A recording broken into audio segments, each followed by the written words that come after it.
Ms. Linda Buffett will lead the singing of the National Anthem, and Ms. Rhoda Jones will give the invocation.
Together in prayer. Dear Heavenly Father, as we, the class of 1995, prepare to graduate, we would like to acknowledge you, your greatness and your almighty power, for we realize that without you, this night would not have been possible. You gave us the desire, the ability, and the determination to become veterinarians. You have supported us through the tough times, and you have rejoiced with us in the happy times. Thank you for the friends we have found in our classmates, and thank you for our families, whose constant, loyal support has been so important. And finally, as we prepare to begin our professional lives, we remember your promise that you will always be with us, that you will never leave us. Tonight, we claim that promise as we begin our careers of helping your animals and thus touching the lives of your people. It is in your Son's precious and holy name that we pray. Amen.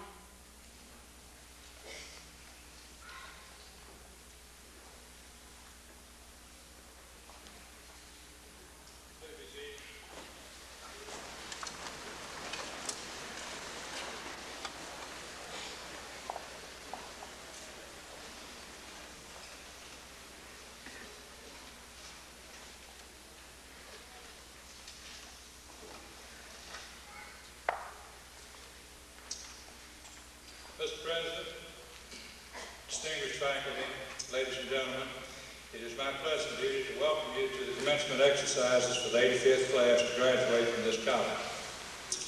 William Gregg Wood will be the 4,774th graduate. Veterinary medicine at Auburn University is now in its 103rd year as a curriculum and its 88th year as a college, making it the 7th oldest college of veterinary medicine in America, and the first in the entire United States south of the 39th parallel, or more specifically a curved line drawn from Philadelphia to Seattle. Thus, it was the first college of veterinary medicine in a region that included all or part of more than 38 contiguous states of the original 48. Our alumni are scattered throughout all 50. The Southern Regional Education Board, which was the first regional education program in the nation, was the brainchild of the third Dean of Veterinary Medicine, Dr. Redding Sugg, who presided over the college from 1940 until 1958, during which time he saw students matriculate from nationwide. With its graduates filling the ranks of leadership in profession, government, and industry, the college has been a national resource as well as a regional one. Auburn graduates and faculty serve as current and past presidents of the American Veterinary Medical Association, the AVMA Auxiliary, practically every specialty board and state veterinary medical associations, too many to mention, the administrators of the U.S. Department of Agriculture's Food Safety and Inspection Service, directorship of the National Animal Disease Laboratory at Plum Island, administrator of the USDA Animal and Plant Health Inspection Service, executive director of the Association of American Veterinary Medical Colleges, vice president of North American Operations of American Company Ag Vet Division, vice president for Global Regulatory Affairs of Marion Merrill Dow Research Institute, chairman of the AVMA Professional Liability Insurance Trust, and innumerable other positions of leadership and responsibility have been held by Auburn alumni, a tradition of leadership which is inherited by each member of the class of 1995. This year's class represents no fewer than 15 states of record. Our student body hails from the rock-bound coast of Maine to the sugar sands of Hawaii, with 49 women and 37 men accounting for this class of 86. In comparison to your predecessors a decade ago, you are a year older, as intelligent, and twice as feminine. I calculate you've collectively logged nearly 700 years of college work. That's over 8 years per capita. And accumulated an education debt roughly equivalent to the gross domestic product of Japan.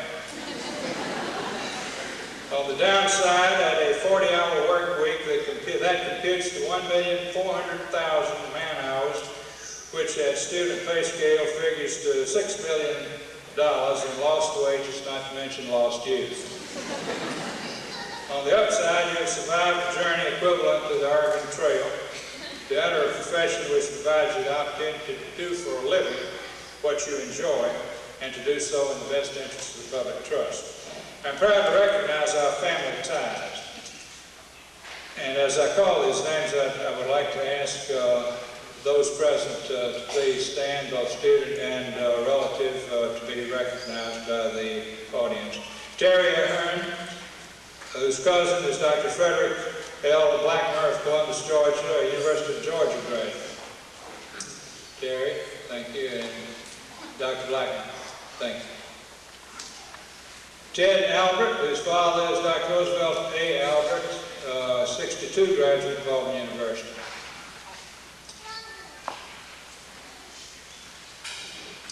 Dr. Ted.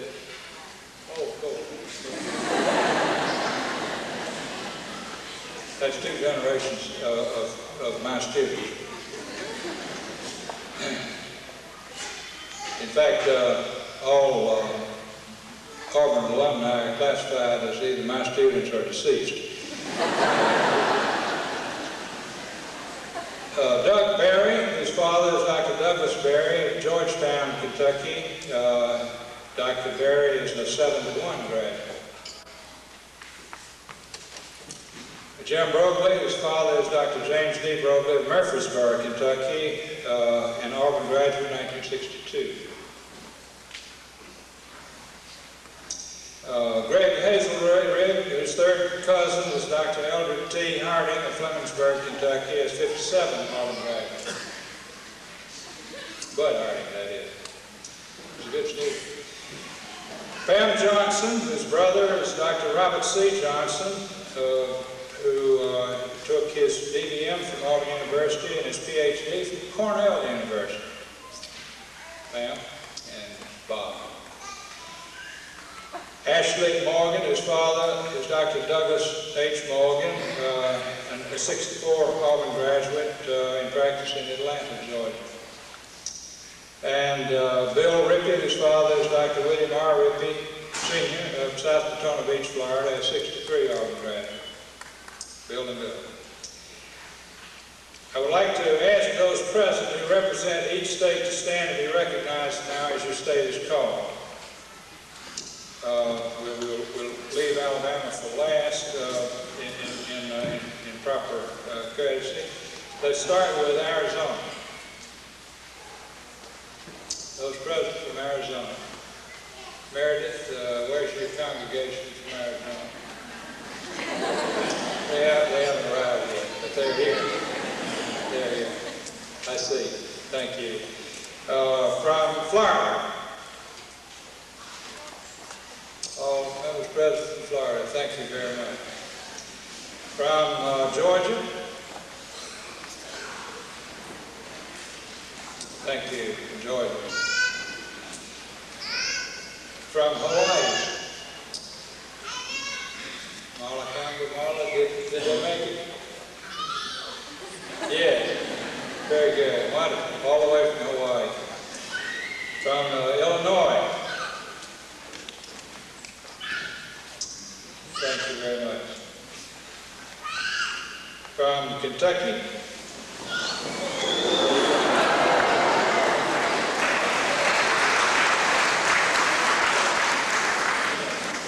In explanation to those of you who don't understand, the Commonwealth of Kentucky has a College of Veterinary Medicine. It just happens to be located at Auburn University.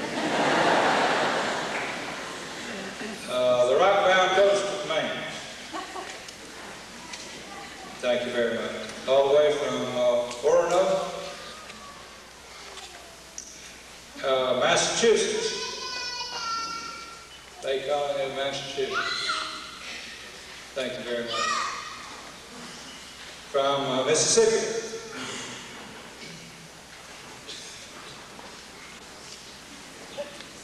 Don't see, but I know they must be here. Thank you. Tennessee. Thank you from Tennessee, the volunteers. From the Lone Star State of Texas. Tejas. Thank you. From the state of Washington. Wonderful. Wonderful. That's good. Thank you. From West Virginia. West Virginia. Thank you very much. From Vermont. Green Mountains. Great. And now for our home state of Alabama.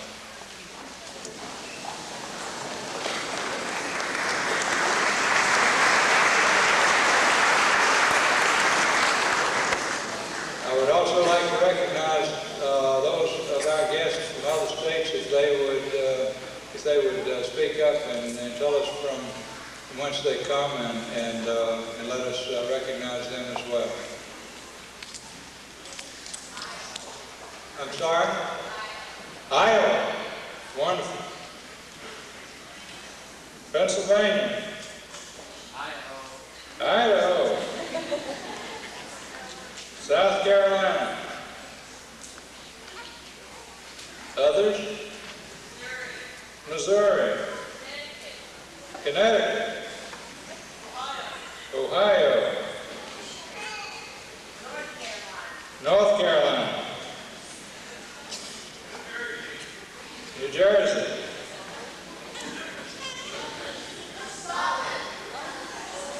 I'm sorry? Scotland. Scotland.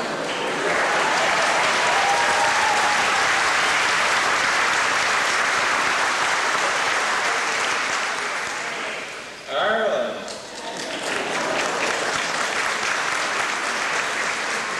Not to be outdone. We have Dr. Moriarty on the stage, and he'll vouch for those from Ireland. Saudi Arabia. Saudi Arabia.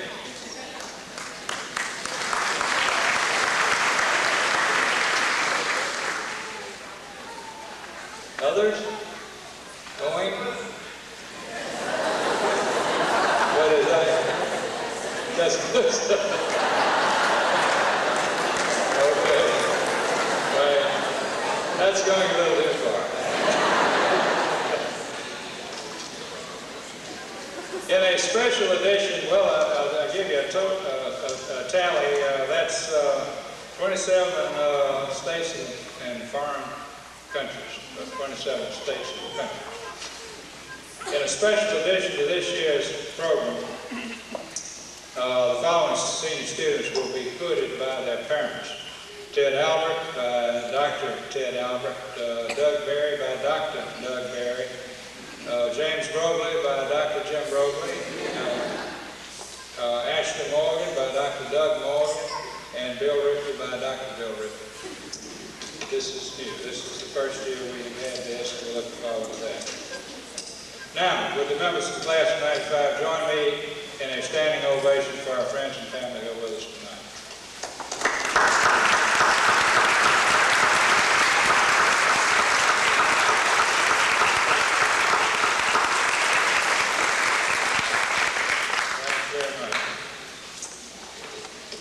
As a special feature, ladies and gentlemen, as a special feature of our commencement exercises, each year we invite a distinguished public figure to deliver the commencement address. This has included members of state government, the U.S. Congress, the judiciary, university presidents, and members of the health professions. Dr. David G. Bronner is Chief Executive Officer of the Retirement Systems of Alabama, a public corporation which is the largest financial organization in the state, managing investments in excess of $14 billion, the 20th largest internally managed such fund in America. A native of Austin, Minnesota, Dr. Bronner was first in his family to attend college when he took the baccalaureate and master's degrees in business from Mankato State College. Persuaded by a college official who was taking an administrative post at the University of Alabama, Dr. Bronner earned a law degree and his doctorate in administration from the university.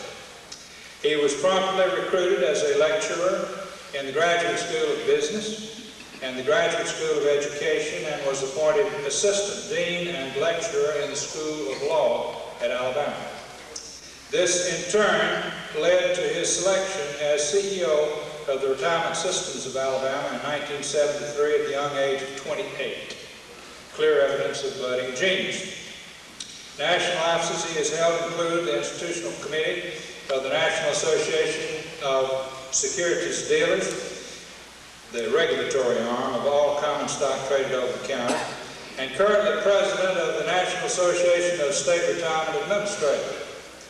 Stories of Dr. Bronner's legendary accomplishments have been featured in the Wall Street Journal, Forbes, Money Manager, Business Week, the Washington Post, Boston Globe, the Cleveland Plain Dealer, the Miami Herald, and virtually every major daily and business periodical of the press in the United States. In the 23 years, from 1940 until 1973, the RSA had accrued assets of $500 million and debts of $1.5 billion. 22 years later, assets amount to over $14 billion, and investment income grows at the rate of $500 million every 6 months. The annual investment income is greater than the entire general fund of the state or of the Southern Company, which owns Alabama Power, Georgia Power, Mississippi Power, and Gulf Power. Investments are held in all 50 states and 26 countries. Annual returns over the past decade for total investments in stocks and bonds, money markets, and other negotiables have averaged a whopping 11%, outperforming Standard & Poor's 500 and Solomon Brothers Broad Index. Examples include 13 square blocks of office towers and state office buildings valued at over $200 million in downtown Montgomery.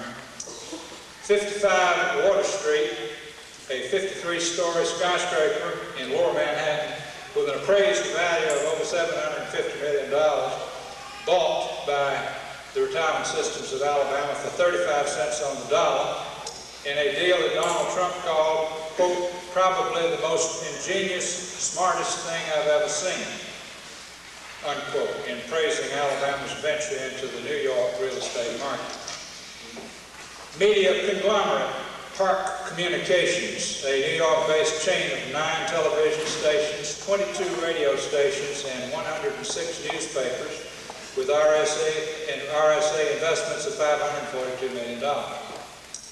Projects for USX and Dole Food Company, world's largest pulp mill in Monroe County, $95 million worth of United Airlines aircraft, 32 of 35 Delta Airlines Boeing 737s, and all of the airplanes that fly with the U.S. Air name. And the crown jewel of Alabama's new image in tourism, the Robert Trent Jones Golf Trail, comprising 324 holes on 18 courses at 7 complexes from the Tennessee Valley to the Gulf Coast. It is the largest golf construction project in history, costing $120 million, planned, built, and grassed in under 3 years, and already showing the profit. Under his guidance, the RSA avoided the junk bond fraud, the 1987 stock market crash, the derivatives disaster, and most of the savings and loan debacle. He does this with a staff of 8 highly trained and highly motivated people. In the opinion of more than a few, Dr. Bronner's the most influential, unelected public official in the state. Utterly fearless in defense of the RSA and his adopted state, he has successfully challenged the top Wall Street brokerage houses, including Morgan Stanley, Goldman Sachs, and Merrill Lynch, and on one occasion blacklisted Morgan Stanley for unscrupulous trading practices. A man of great credibility and strong opinions, he is a firm believer in racial and gender equality, and outspoken in criticizing politicians, privatizing profiteers, and self-aggrandizing civil rights leaders. Provoking both admiration and animosity, it was described by E.S. Browning, writing in the Wall Street Journal, as, quote, pugnacious, his name a household word, views himself as the personal guardian of Alabama's future. He is a one-man economic development office, a vigilante against crooks and thieves in government, and unrelenting in his standards. All of this begs the question, why has he chosen to stay against myriad opportunities for greater personal gain? To which he answers that he finds his job fascinating and Alabama exciting, too great a state to abandon its potential. While lamenting the political circus and the abuses of common sense, he extols Alabama's natural resources, her scenic beauty, and the work ethic of her people, or in the words of the popular play, The Steel Magnolia. In an address to the Alabama Cattlemen's Association, Dr. Bronner concluded his remarks re-emphasizing the familiar admonition of what we can do for ourselves that does not rely on government. The doables, as he said: adopt a mile, adopt a stream, adopt a classroom, adopt a school. Seizing upon this theme, I might add that we would all do well to follow his example of adopt a state, for surely that is what he has done. Ladies and gentlemen, please join me in extending a warm welcome to Dr. Bronner.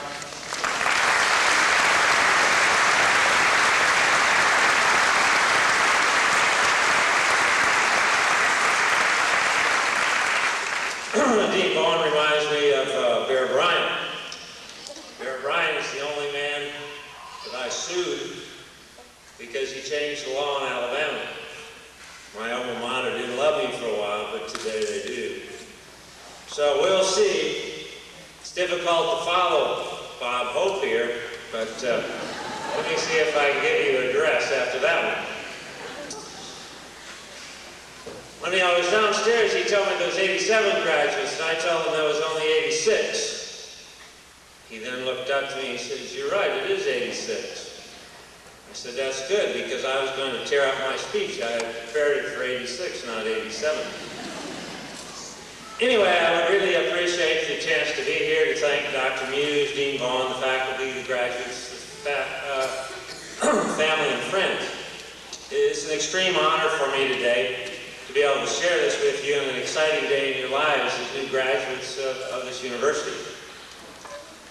I think probably what I really want to say today is couched in a number of things, but I think we have to remember that past, current, and future students and faculty of this great university are excited and delighted for you as individuals and look forward to your leadership and your improvement, not only in this institution, but in the states that you go back to, as well as Alabama.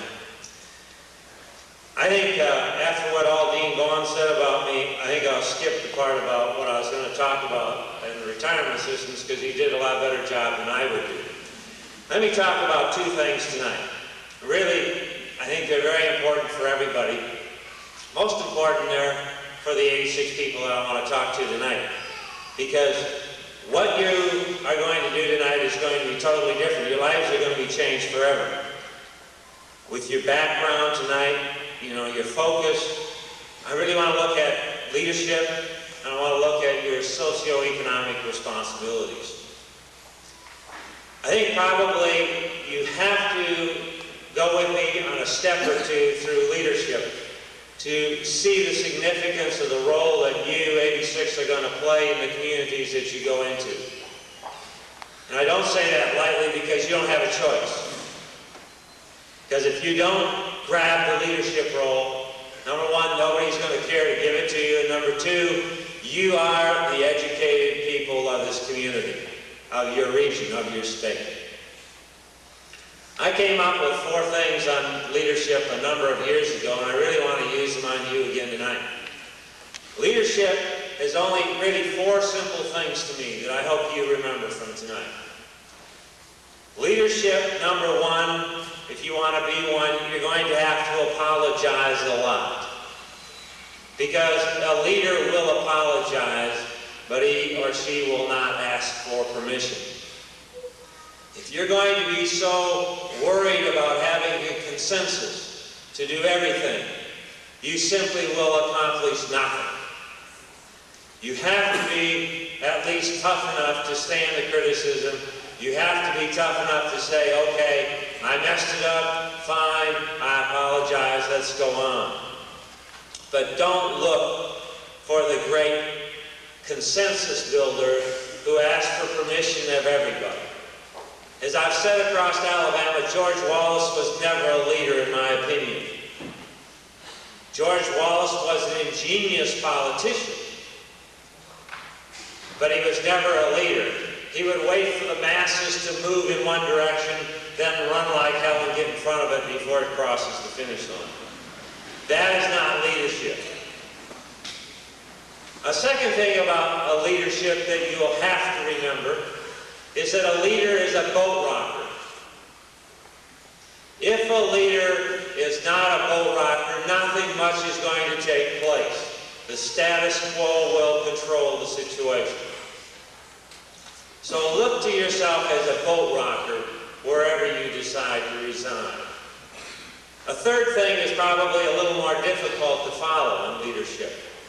But what it is, it takes plausible vision, and you carry that into a form of action. If it was as tangible as this podium, that's not leadership. You have to daydream beyond that. You have to daydream like your university president did. Dr. Muse and I worried about, for example, the agricultural industry of Alabama. And when the only meatpacking slaughter company in the state closed, we spent 3 years getting it to reopen. And that's a difficult job when that same company was closing down slaughter operations in Midwestern states. But that's taking a plausible vision and carrying it into some sort of action. Or his last dream that he gave me 3 years ago. And that dream was, if you ever go to one of the Robert Trent Jones trails, you'll see that we set up a plaque in front to tell you what we are trying to do. We are trying to increase tourism in the state. We are trying to increase our ability to recruit industry. And thirdly, of which I haven't succeeded at all yet, is to develop a mecca for retirement communities. Something that most all of you have heard about or relate to is Myrtle Beach, Hilton Head, Florida as a state. Well, we hope to be able to use that as a mechanism to be able to fulfill that dream very shortly. We've been working on it. The fourth thing that I hope if you remember anything about leadership is this. Failure is not a crime. And I'll repeat it. Failure is not a crime if you care about a leadership role. But aiming low is. It's very easy to set goals that are so attainable that any fool that walks in off the street can do it. It's quite a different objective to set goals that are so high that you fail sometimes in attaining them. But if you don't try, who will? Keep that in mind, because all of that, what they have said to you tonight, relates to my next thought. My next thought is the socioeconomic responsibilities that you young women and young men have going into other states as well as Alabama. You know, the joy of this evening tonight of no more classes, no more books, no more teachers, I hope you'll leave tonight with the most important thought. That thought is being that you put, the effort that you put out is not only recognizable by yourself and your family, whether it's in financial support or just putting up with you during finals, but it's to improve yourselves and your society in general. And I challenge you tonight to get more actively involved in your city, your state, your county, wherever you choose to reside. Because tonight your faculty that is here, I taught lots of people at different universities, and it's a unique sense of pride that we have in our graduates. Even the one that recently came up to me in Mobile, swinging a golf club, saying, "You are the one that flunked me 3 times in finance. Do you remember that?" And I said, "Should I?" He said, "I did learn a lot." I said, "Well, how many times did you take the course?" "Just 3. It's good. But I think your faculty represents to you, and you must represent, not only this institution going forward, but the state and across America. Unfortunately, in a matter of minutes, you will no longer have the somewhat carefree life of students, but rather, because you are educated, you are now cast into a role of responsibility and leadership, whether you like it or not. And you think that may sound stupid, but I assure you it isn't if you talk across the whole South. You have to remember that you represent the 1 or 2% of the population of whatever city you go into in education and in income. And if you don't take that responsibility of leadership, how do you think the other 98, 99% will ever amount to anything? And it gets to my biggest pet peeve of the evening, or why I'm addressing you, and that is education. We must impart in our children's brains, in our friends' brains, in our neighbors' brains, any way we can, that we as Southerners, we as Alabamians, we in Georgia, Florida, or the whole South, will never prosper until we understand that the sorry state of education in the South must change. It must continue to improve. You must be the element that goes and improves the K-12 system, the junior college system, the university system. Never be satisfied. We must continue to improve it. We must continue to fund it. We must move forward. You know, when you think of Alabama or you think of the region of the South, you have to remember that we as Alabamians, we can't really afford to lose 45,000 graduates every 3 years.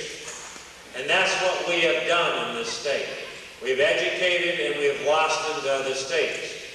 We as citizens of Alabama must remember that we must improve the opportunities for our youth so that they do stay here, or those that come take away with them an impression of Alabama that's totally different than their fathers and grandfathers.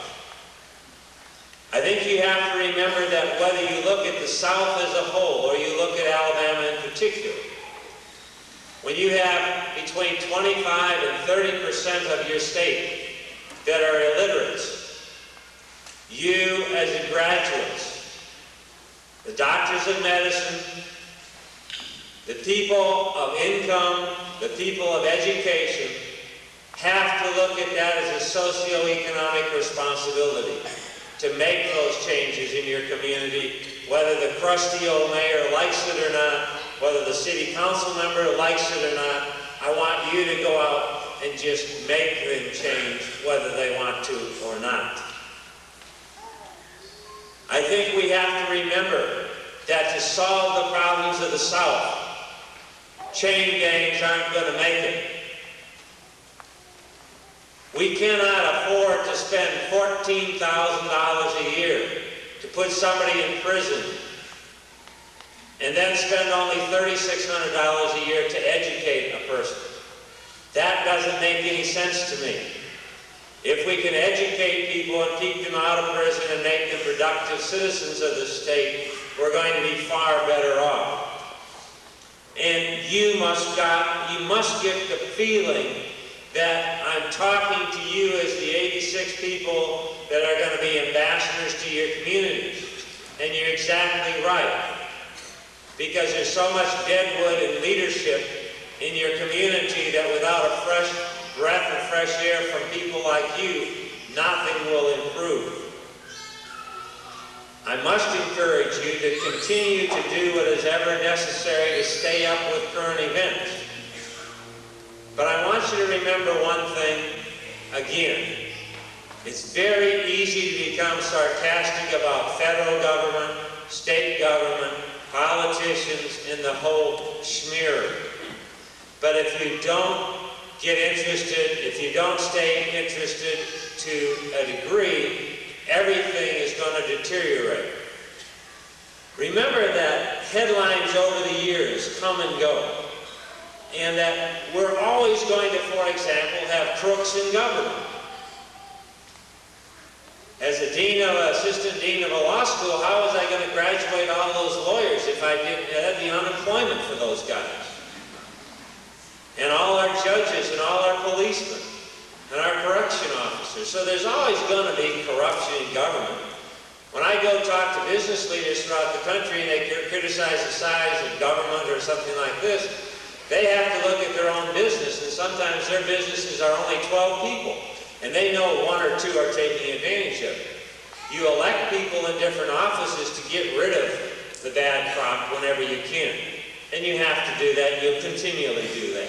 But I'm saying that because I never want you to give up. That person who gives up in trying to change society or try to improve society or become so sarcastic that they simply cannot do anything to improve anything, those are the ones that I feel sorry for. You are the educated ones. You are the ones who are going to be with the income, so you must never give up. You must never give up trying to make Alabama, Georgia, Florida, or any other state better than what it is today. And I would suggest to you an idea that it never hurts you to say a prayer once in a while, or read everything you can, or to come away with an impression. And that impression is, try to treat everybody the way you want to be treated.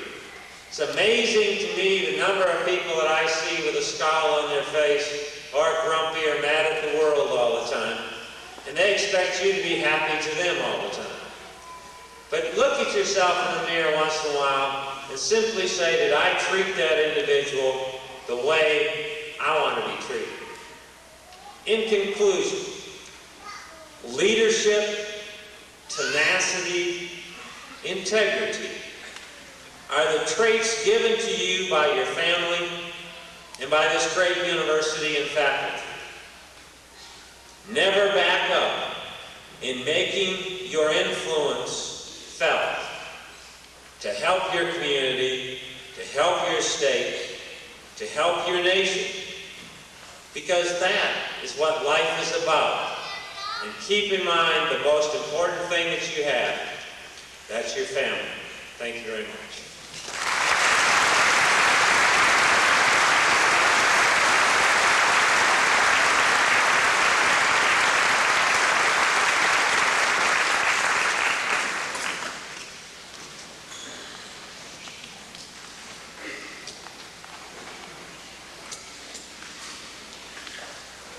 Ladies and gentlemen, by special permission of the president of this university, it has been our privilege for 15 years to enjoy our own commencement ceremony. It is no small thing to be taken for granted that the college has allowed this distinction. And it is to our further good fortune that Dr. William V. Muse, 15th president of Auburn University, chooses to grace this platform with his presence to confer the degree. For 3 momentous years, President Muse has shepherded this institution through turbulent seas, and we are indebted to him for his continuing leadership as he commences his 4th year at the helm. Dr. Muse has compared his learning curve, Dr. Brown, in the first year to drinking out of a fire hose. I think in some respects that same analogy continues to apply. It is my pleasant duty to present to Dr. Muse the members of the graduating class in formal recognition of their satisfaction of all requirements for the degree Doctor of Veterinary Medicine. Will the candidates for the degree please rise? Mr. President, I am pleased to present to you these 86 candidates who have completed the professional curriculum for the DVM degree.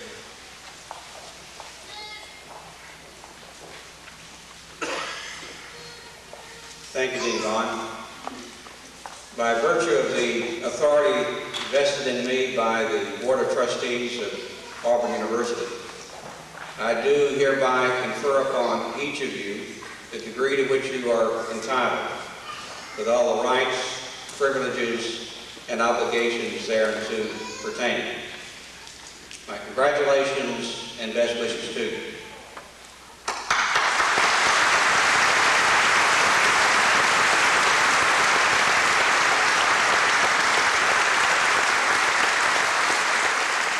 Please be seated.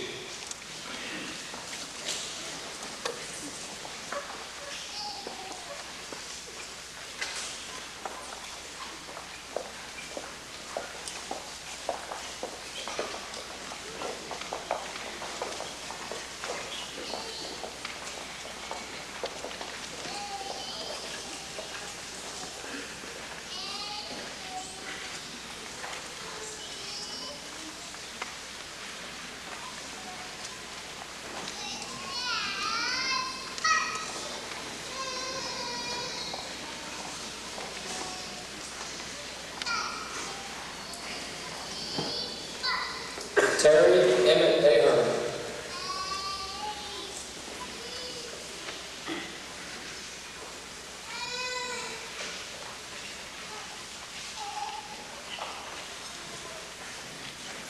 Roosevelt Armour Albert III, hooded by his father, Dr. Roosevelt Armour Albert, graduate of the College of Veterinary Medicine, Auburn University, 1962, Professor Emeritus, Auburn University.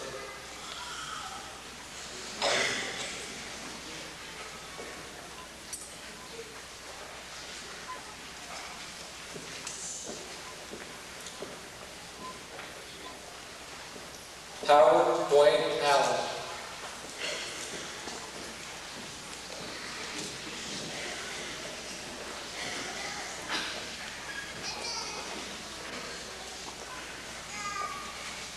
Joseph Shane Anderson.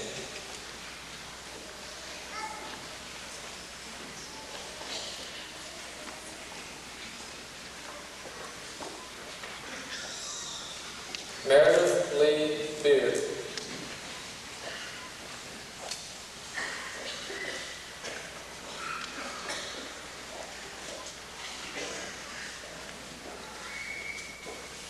Gregory Lee Bennett.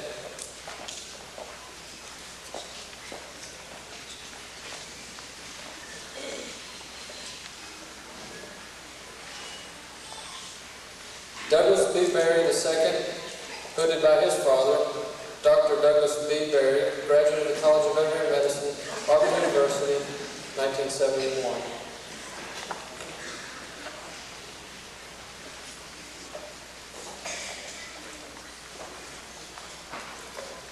James Walker Brogel, hooded by his father, Dr. James Ward Brogel, graduate of the College of Veterinary Medicine, Auburn University, 1962.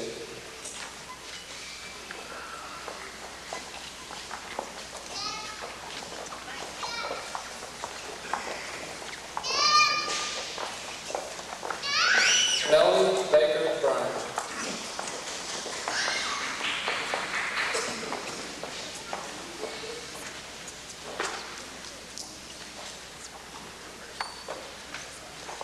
Stacy Lee Burdick.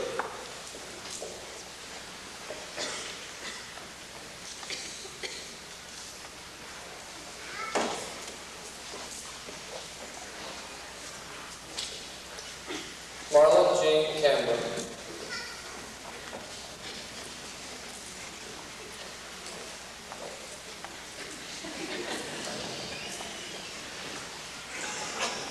Marsha Lynn Chastain.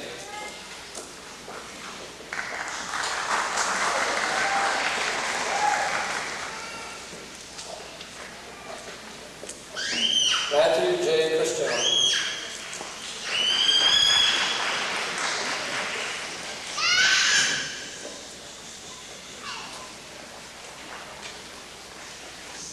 Stacia Rochelle Cook.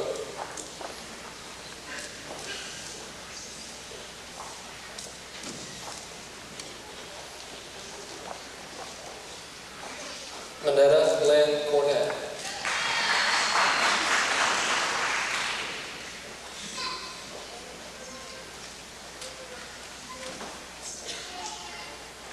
Stephen Denver Cruz.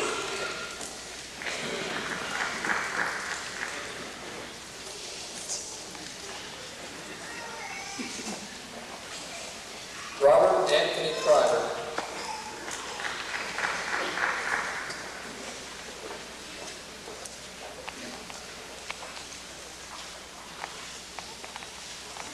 James Crockett Crispin III.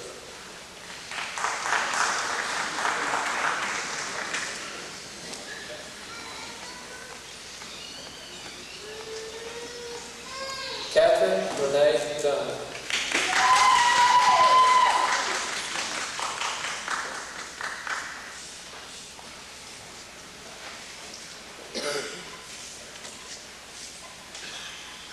Laura Ann Duvall.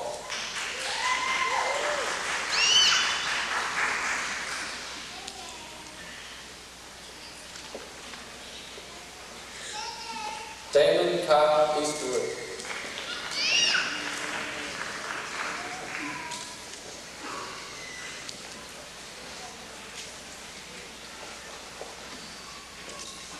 Tracy L. Edwards.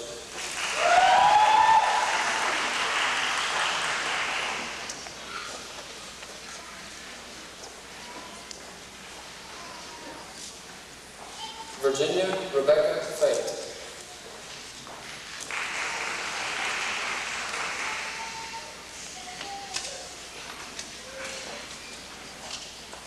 Philip Casey Faulkner.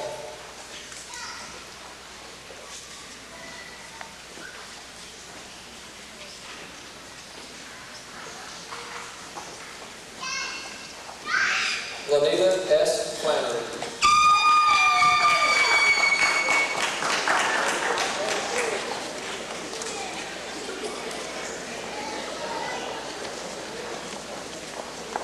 Michelle Lee Frazier.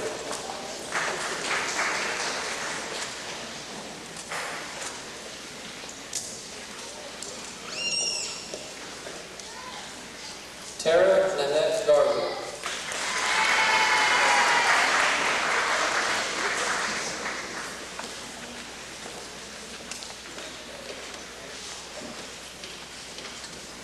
Charlotte Leanne Greenville.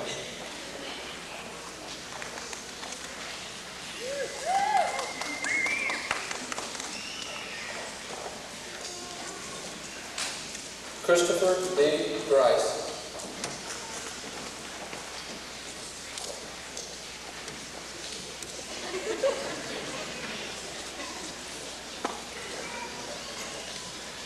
Donna J. Hobby.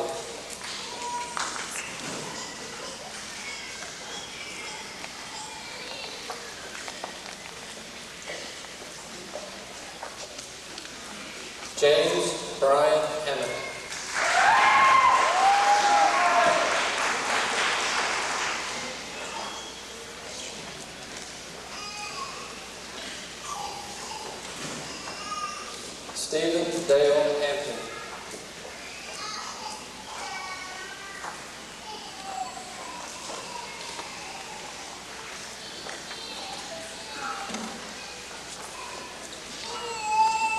Gregory Dean Hazelwood.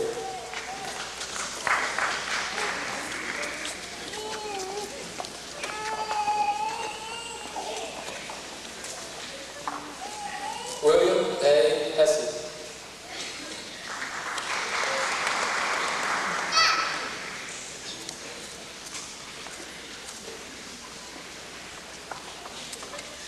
Julie Marie Higgins.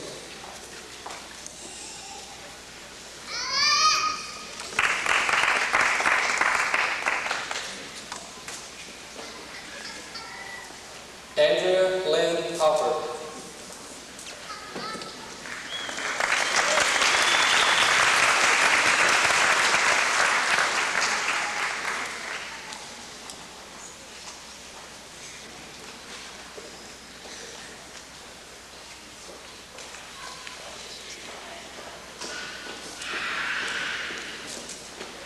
Regina L. Horn.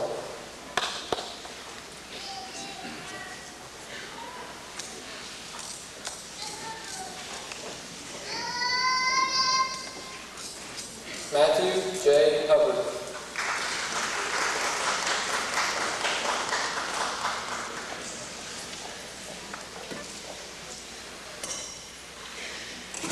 Richard H. Huckabee.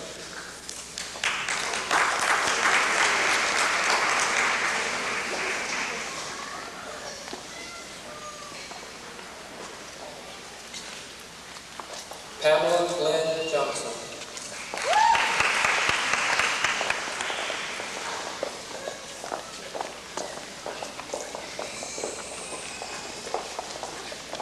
Charles Dean Jones.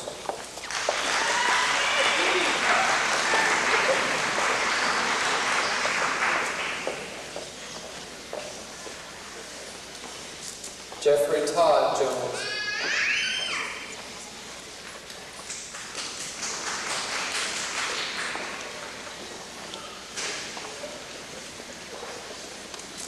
Julie Lynn Kaiser.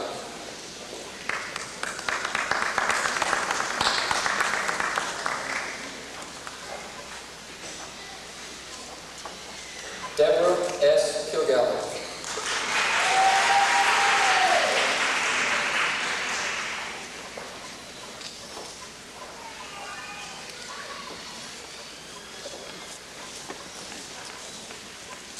David Michael Calavani.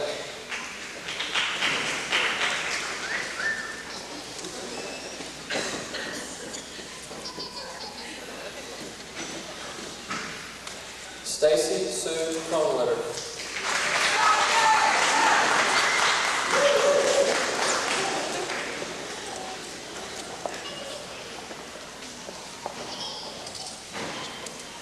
Mark Lowe.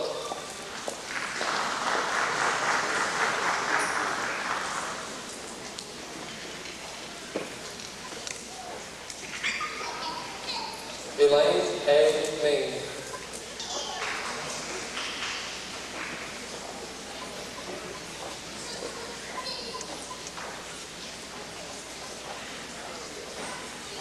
Tracy Lynn Molina.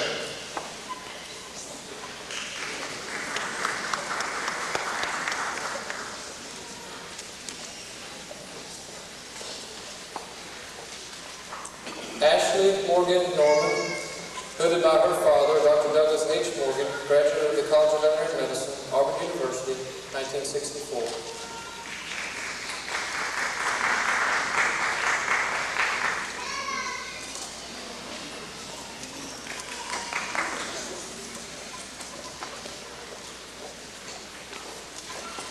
Wendy Lynn Mossbrook.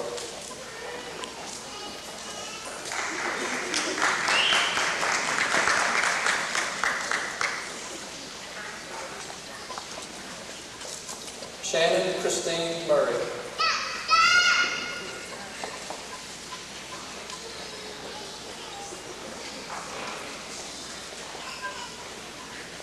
Carl David Myers.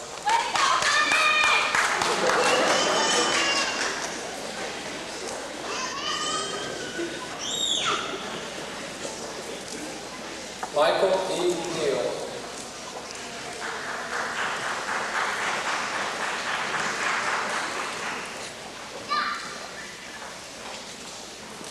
Cheryl Lynn Newman.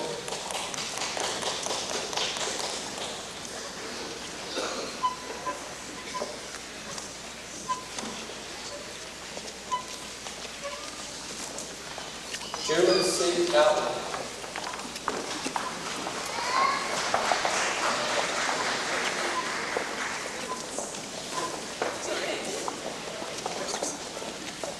Mark Ratliff.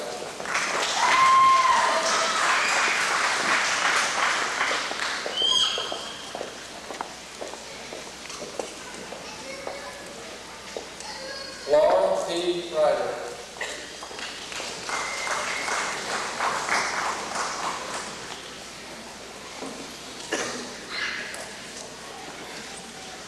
William Reinhard Rippey Jr., hooded by his father, Dr. William R. Rippey Sr., graduate of the College of Veterinary Medicine, Auburn University, 1963.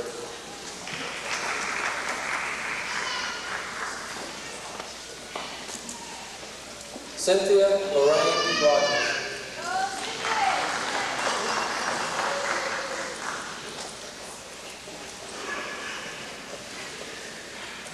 Sharon Rosh.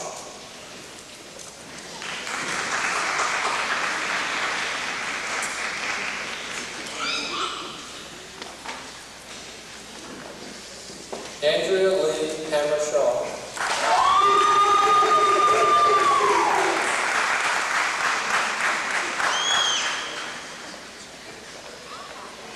Christopher Scott Smith.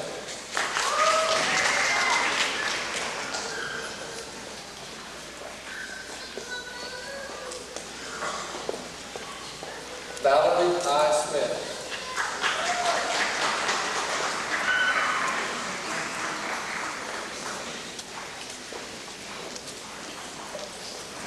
Eric Hunter Snellgrove.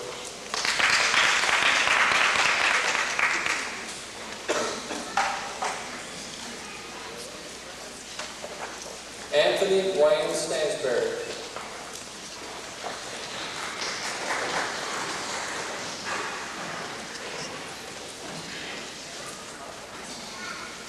Mary Elizabeth Stanton.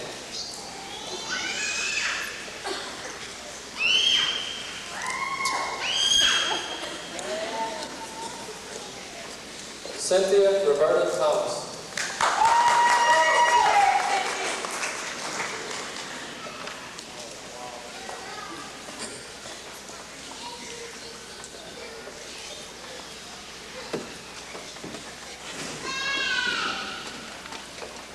Todd Martin Thomas.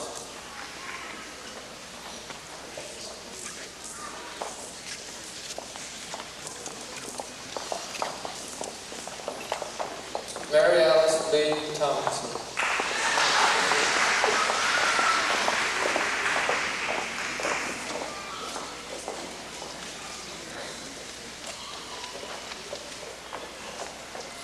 Kelly Catherine Tierney.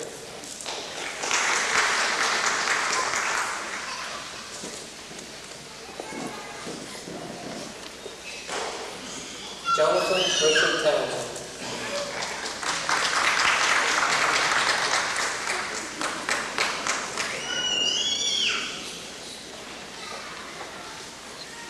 Matthew Channing Townsend.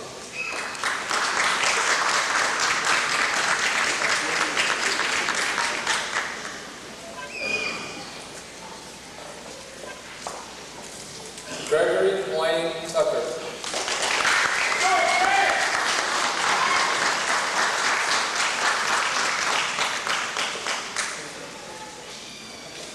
Amy Ruth Wade.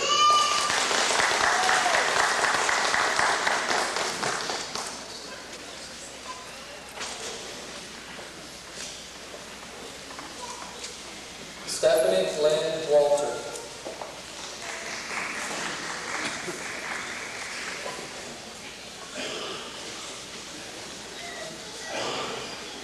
Amy Christine Weeks.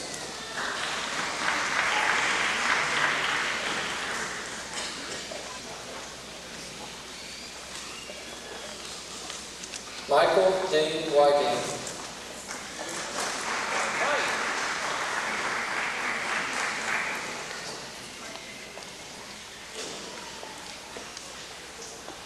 Robin S. M. Wheelock.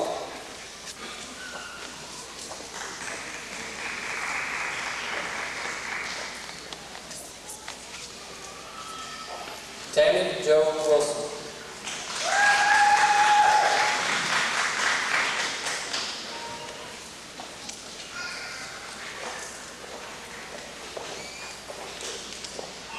Heidi Lee Wynot.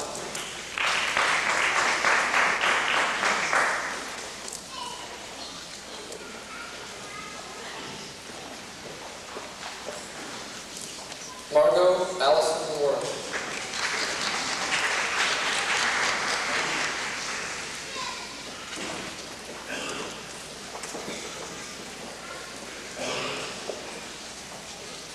William Gregory Wood.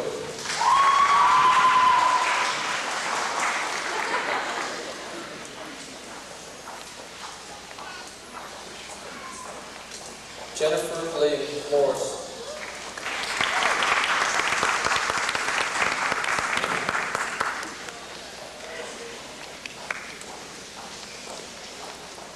Rhoda S. Jones.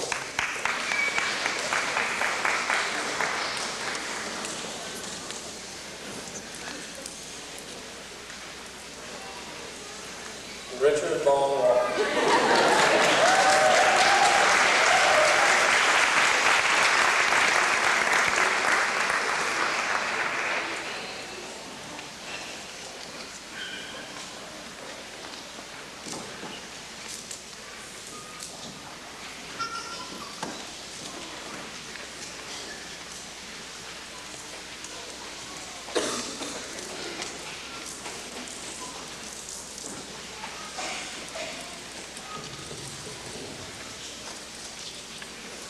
Dr. Ben A. Garrett, President of the Alabama Veterinary Medical Association, received his DVM degree from Auburn University College of Veterinary Medicine in 1987.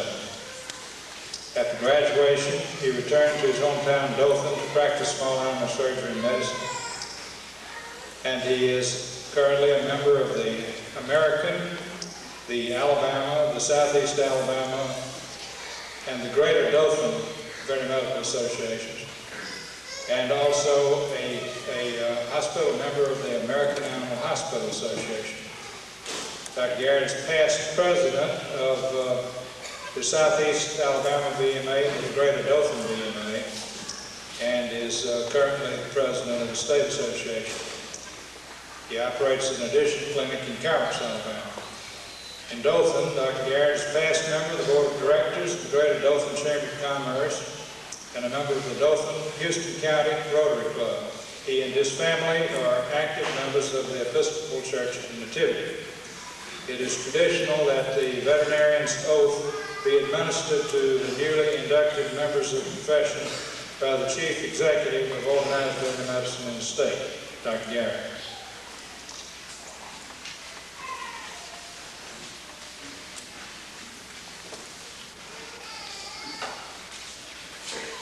On behalf of the Alabama Veterinary Medical Association, I'd like to congratulate you on your achievements tonight. It hadn't been that long ago that I was sitting right where you are, and I can remember the feelings I had on that night. Anticipation, excitement, pride, relief. There wasn't going to be any more tests. And the thought that kept going through my head was, this is it, I have arrived. Well, in a sense, you have arrived. You've achieved a worthy goal. You have completed a curriculum that is designed to promote character, professionalism, and integrity. Your focus has been on care and well-being of animals, and you have endured grueling schedules, long study sessions, and midnights in CCW to learn how to give the best possible treatment to the animals entrusted to your care. And yet, in another sense, you haven't arrived at all. Hopefully, you and I will never really feel that we've arrived. Veterinary medicine is a progressive and continually expanding profession.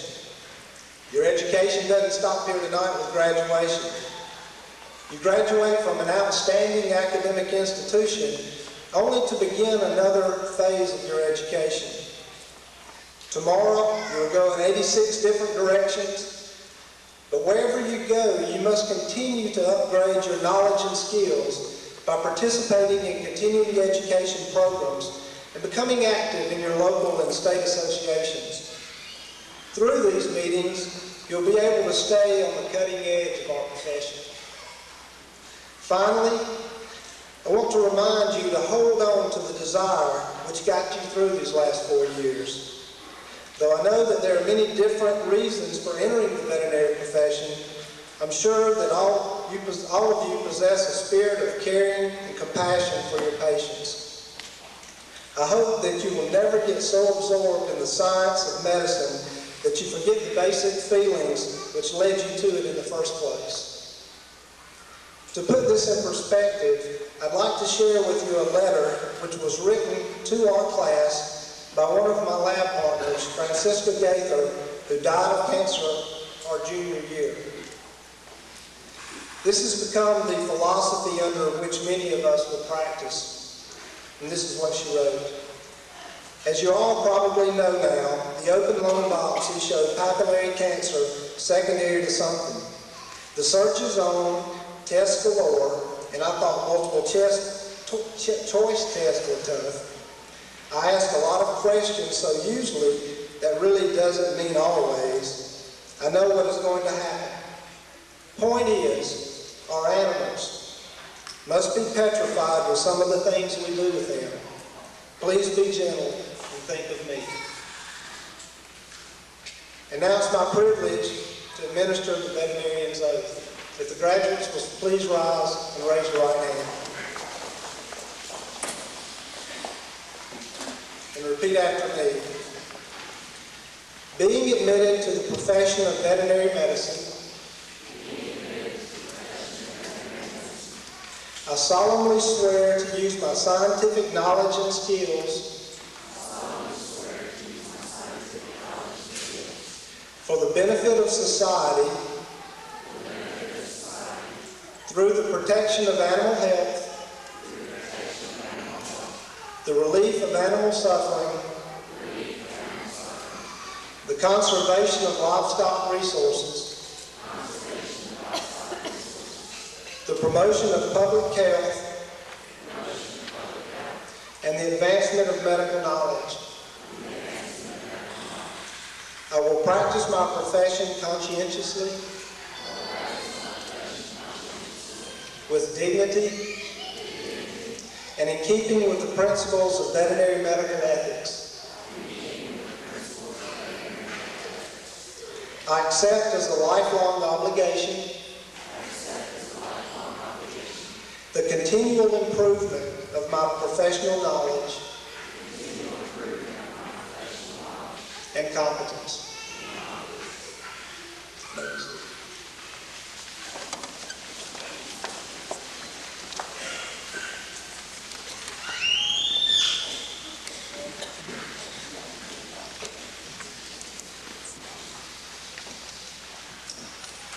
Dr. Jennifer Lee Morris will give the benediction.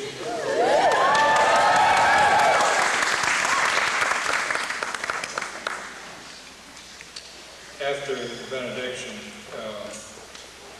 will the graduates remain standing? The guests may be seated until the recession is over. And I would like also to invite you each and all to attend a reception held immediately afterward at the Alumni Center on South College Street. All are invited. Now, Dr. Morris.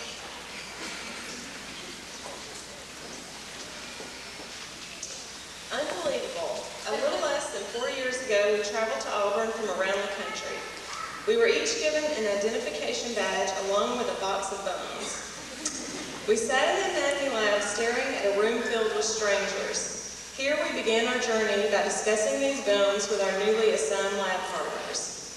At that time, the hope that we would all become veterinarians was our only common thread. Well, in just a few short days, most of us became friends, and now, after a few years, we have become a family. Just like a family, we have shared laughter, tears, arguments, late nights, anxieties, parties, holidays, and of course, our beepers. Now we share our hopes for success and the careers we are beginning today. We are leaving the security of this family, each with a wonderful gift to offer. Throughout our careers, regardless of the path we each choose to follow, it is important that we continue to grow and learn together. Over the past few years, we have seen it is often easy to lose sight of what is genuinely important in life. Author Robert Fulghum has a wonderful way of reminding us what is important to remember as we go through life. Most of what I really need to know about how to live and what to do and how to be, I learned in kindergarten. Wisdom was not at the top of the graduate school mountain, but there in the sandbox at nursery school. And these are the things that I learned. Share everything, play fair, don't hit people, put things back where you found them, clean up your own mess, don't take things that aren't yours, say you're sorry when you hurt someone, wash your hands before you eat, flush, warm cookies and cold milk are good for you, live a balanced life. Learn some and think some and draw and paint and sing and dance and play and work every day some. Take a nap every afternoon. When you go out into the world, watch for traffic, hold hands and stick together. Be aware of wonder. Remember the little seed in the plastic cup? The roots go down and the plant goes up and nobody really knows how or why, but we are all like that. Goldfish and hamsters and white mice and even the little seed in the plastic cup, they all die, so do we.